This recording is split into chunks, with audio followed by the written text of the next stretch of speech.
Assalamu alaikum. Good morning. Welcome everybody from Chattogram Online School. I am Nurul Aziz, Assistant Teacher English, Krishna Kumari, City Corporation Girls High School. Today I am here with a continued class from Unit 6, that is the story of the selfish giant. Today we will finish this story with lesson 11, and I hope you have enjoyed this story and learned so many things from these classes and you have practiced at home. So today we are going to discuss the last lesson from this unit. So my dear students, hope you are ready with your English for Today book and other necessary articles. And those who are watching my class today, I am very grateful to all of you for your time. Please share these classes as many as possible so that other students can be benefited from this class. So first of all, we are going to see a picture. You see this picture at in your English for Today book. Please go to page 67 if you want to see this. Now you see the picture of the giant. He is going to destroy the world. He prepared for to stop the children enter into his garden. Now he understands his mistakes, so he is going to destroy this wall. So this is our today's discussion, and you see the selfish giant for unit 6 lesson 11 from page 67. My dear students, after the end of the lesson you will be able to apply new vocabulary, read and understand text, ask and answer questions, fill in the blanks with right form of verbs, and participate in short dialogue. So these are the activities we are going to do today. So please follow my class carefully. Try to participate in the class through commenting on the comment box, and if you have any query, please don't hesitate to write down. First one is frightened. You see the giant is driving the children away because he is very angry and the children are very frightened. That means they were afraid or anxious about something scary. So you have synonyms like this: scared, terrified. Please write down these words so that you can practice at home. So these are the new words for you, I think. And let us make a sentence. The giant's harsh voice frightened the children. That means the giant's voice was very harsh and the children were frightened. So next one is, you see the giant stretching out his hands and the little boy also stretching out his hands. This is a kind behavior of the giant. So our this word is stretch out. This is a phrase verb. So write down, this is a phrase verb meaning to stand one's body or limbs. Synonym: expanse. The remember the spelling: expanse, expanse. And write down the sentence: the little boy stretched out his two arms. You can write down your own sentence too. Third one is, you see the giant going to destroy his wall. He has a big hammer in his hand. So the word is knock down. Knock down. This is not lockdown. This is knock down. Knock down, meaning to destroy something with heavy blow. Synonym: whack or hit. When someone hit a six, a batsman hit a six, then the commentator say whacked. That is knocked down, hit with force. So write down the sentence: the giant knocked down the wall to let them go in.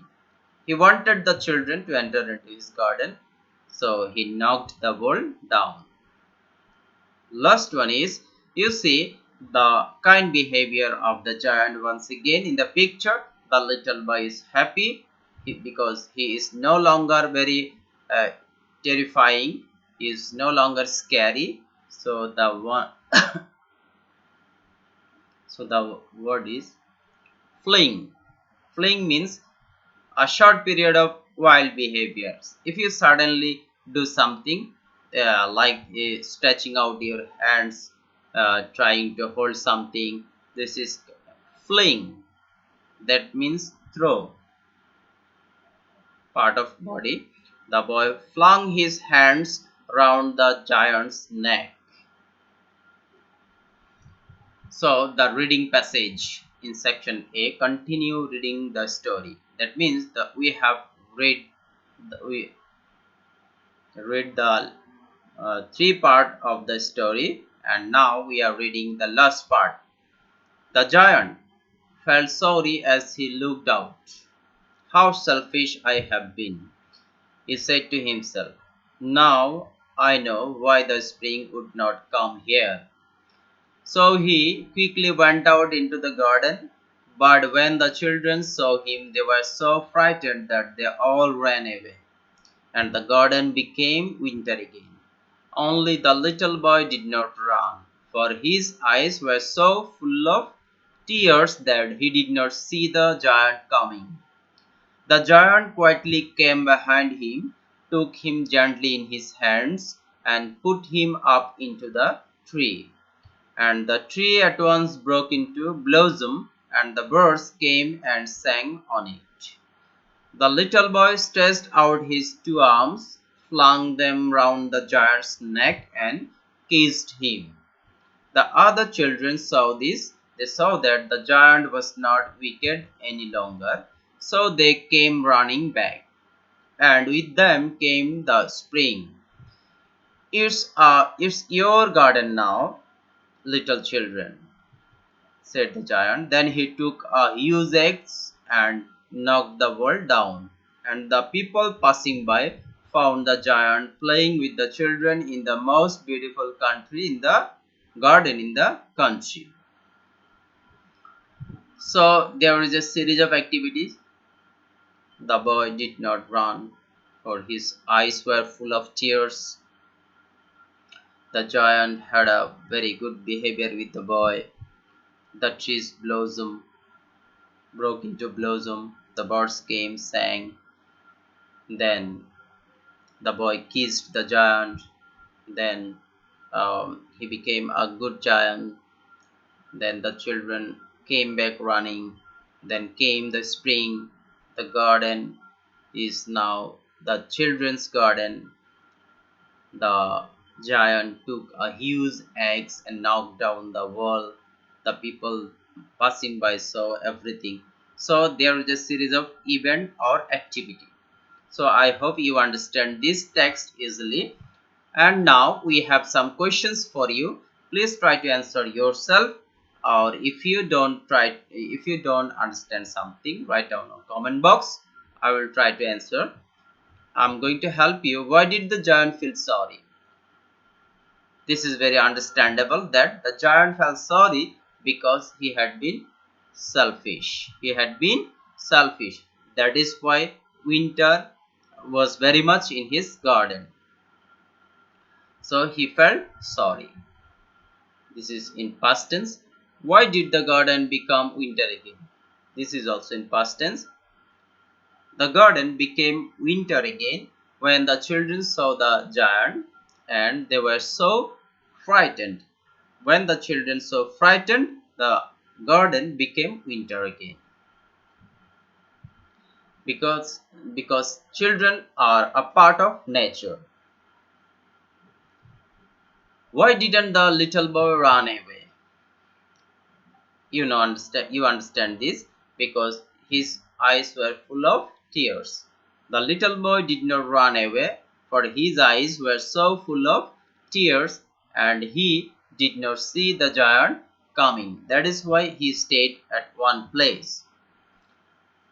Question number 4. What happened when the giant put the little boy up into the garden? When the giant put the little boy up into the garden, the tree at once broke into blossom and the birds came and sang on it. So these are the things we have studied, we have discussed. You just have to write according to tense, making sure that you are writing with correct tense, correct verb. Next one is, why did the other children think that the giant was no longer wicked? Because the other children saw the kind behavior of the giant with the little boy and thought that the giant was no longer wicked. That means he understood his mistake. Question number 6. What happened when the children came back into the garden? When the children came back into the garden, there came back spring and at once he knocked the world down. So these are the things we have discussed. I hope you understand this. Question number 7. Why was the giant's garden the most beautiful garden in the country? This is too easy to understand because these are the key sentences of this passage. The giant's garden was the most beautiful in the country because it was a large, lovely garden with soft green grass, and other here and there over the grass stood beautiful flowers. Also, there were fruit trees around the garden. This is why the garden was the most beautiful garden in the country. Now we have a homework for you at section 6, section C, and this is also right form of verbs, and there are some verbs in the box. You see fling. We have learned the meaning of the word fling. Smile, sit, stretch out. We have discussed it.